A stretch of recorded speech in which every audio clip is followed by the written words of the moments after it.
গ্রামে এসেছি তো অনেক দিনই হলো, আর এতটা এনজয় করছি কি বলবো। সব থেকে বেশি এনজয় করছে আমার এই ছোট্ট মেয়েটা। দেখুন কিভাবে মুরগিগুলো তাড়িয়ে নিয়ে বেড়াচ্ছে। ফুল ভিডিওটা দেখলে আরও আনন্দিত। আর আমার শ্বশুর বড় একটা মাছ বাজার থেকে নিয়ে আসলো, সেটাই শেয়ার করব। আসসালামু আলাইকুম, কেমন আছেন সবাই? আলহামদুলিল্লাহ আমি অনেক ভালো আছি। আপনারাও যে যেখানে আছেন নিশ্চয়ই ভালো আছেন। ব্লগটা শুরু করছি দুপুর থেকে। দুপুরে খেতে আসছিলাম রান্নাঘরে।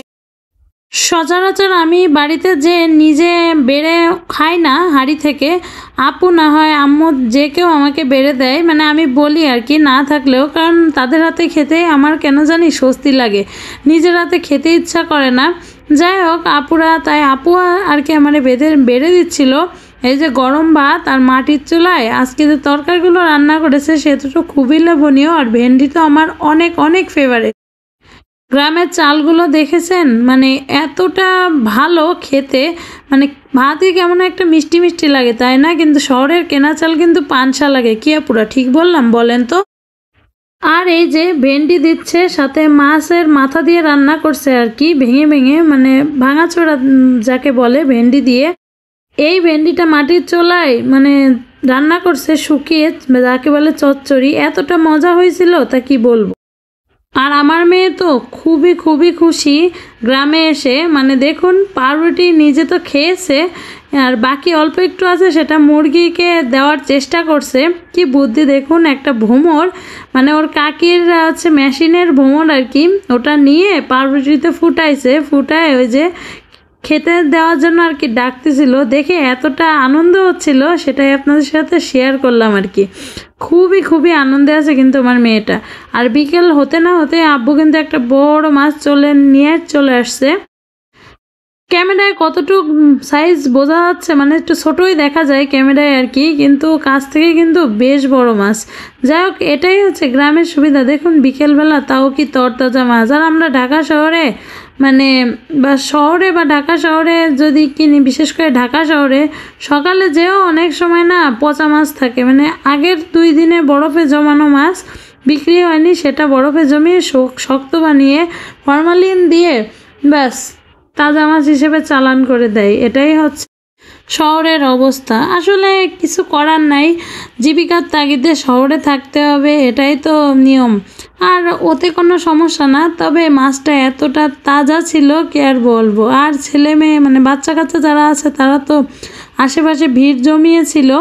পাগুলো দেখলেই বুঝতে পারছেন, ছোট ছোট পা নিয়ে সব মানে মৌমাছির মতো ঘিরে ধরে আছে। আর আপুকে বললাম যে আপু আমি কুটি, কিন্তু আপু বললো না তুমি ভিডিও করো আমি কুটি।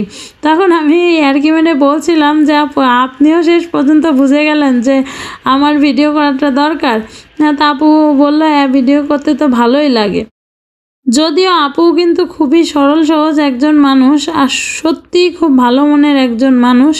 মানে ওরকম মানুষ খুবই কম পাওয়া যায়। আমার আসলে অনেক ভাগ্য ভালো, সৌভাগ্য বলা যায়, এজন্যই আর কি এমন একটা যা পেয়েছি, না এমন একটা ননদ পেয়েছি। কারণ মানে ম্যাক্সিমাম ঘরে যা ননদের জন্যই কিন্তু মেয়েদের ঘরটা ভাঙে। কি আপুরা ঠিক বলেনি বলেন তো? হয়তোবা আমি ঠিকই বলেছি, কিন্তু সবার ক্ষেত্রে এক না। যাই হোক, জানি না কতদিন এই রকম সম্পর্ক থাকবে, তবে চেষ্টা করব সারা জীবন ধরে রাখার। আল্লাহই ভালো জানে কবে ভালো থাকবে আর খারাপ হবে কিনা কখনো, কিন্তু এখন যে মুহূর্তটা পার করছি সেটাই আমি সারা জীবন ধরে রাখতে চাই। আমার শ্বশুর তো সাইকেল চালিয়ে এই যে মাছ নিয়ে চলে এসেছে এবং আপু কুটাকুটি করছে। আমরা শহরে কিন্তু মানে আমরা তো সপ্তাহের মাছ কিনি, অনেকে আছে 1 মাসের মাছ মাসের প্রথম দিকে কিনে রাখে। তাদের বুঝুন, তাদের ওই মাছে কিন্তু স্বাদ থাকে না। যত দামি যত ফ্রেশ মাছ কিনা হোক না কেন, ফ্রিজে কুটে ভাসা রাখার পরে ওই স্বাদটা আর লাগে না। আমার শ্বশুর কিন্তু এটা মোটেও পছন্দ করে না, যদিও গ্রামে, তারপরেও তিনি একদিন পর পর বাজারে যান। এই মাছটা নিয়ে আসছে, এই মাছটা আজকে রান্না করবে, কালকে ফুরিয়ে গেলে পরশুদিন সকাল আবার আনবে, আবার রান্না করবে। তরকারিও কিন্তু 2 দিনের করে নিয়ে আসে। এভাবেই সবসময় নিয়ে আসে যাতে মানে সব কিছু ফ্রেশ পাওয়া যায়। আর গ্রামে তো সব কিছু ম্যাক্সিমাম ফ্রেশই থাকে, যারা বাজারে বিক্রি করে ওরাও ফ্রেশ থাকে, বিশেষ করে বিকেলের বাজারে যে বাড়ির আঙিনায় যেটা হয় সেটাই বিক্রি করে। আমার ভিডিওটা আপনাদের কেমন লাগলো প্লিজ কমেন্ট করে জানাবেন। আপনাদের একটি ছোট্ট কমেন্ট আমার জন্য খুব খুব মূল্যবান, আর আমার মনে এতটা আনন্দ দেয় ভাষায় বলে বোঝাতে পারবো না। যাই হোক, যেহেতু আমি আপনাদের ছোট বোন, তাই আবদার করলাম ভিডিওটা ভালো লাগলে চ্যানেলটা সাবস্ক্রাইব করতে ভুলবেন না। আর গ্রামে আসি, জানি না কতদিন থাকতে পারবো, কারণ আমার মেয়ে আবার অসুস্থ হয়ে যায়, কারণ আবহাওয়া চেঞ্জ হয়েছে তো, যেহেতু বাচ্চারা তখন ঘরে ঘরে অসুস্থ হচ্ছে, তারপরেও আসছে এবার গ্রামে। আর এই যে দেখুন, আপু কিন্তু এই মালসায়, মাটির মালসায় আছে মাছগুলো ধুচ্ছিল। তো সন্ধ্যা হয়ে গেছিলো, যে কারণে আমি আবার ক্যামেরার ফ্ল্যাশ দিয়ে আপুকে আলো দিচ্ছিলাম। আলো দেওয়ার সাথে সাথে মাছগুলো না কেমন জল জল করে উঠলো, ইলিশ মাছের মতো। কি আপুরা ঠিক বলেছি না বলেন তো? তা আজকের মতো বিদায় নিচ্ছি, সবাই ভালো থাকবেন, সুস্থ থাকবেন, আল্লাহ হাফেজ।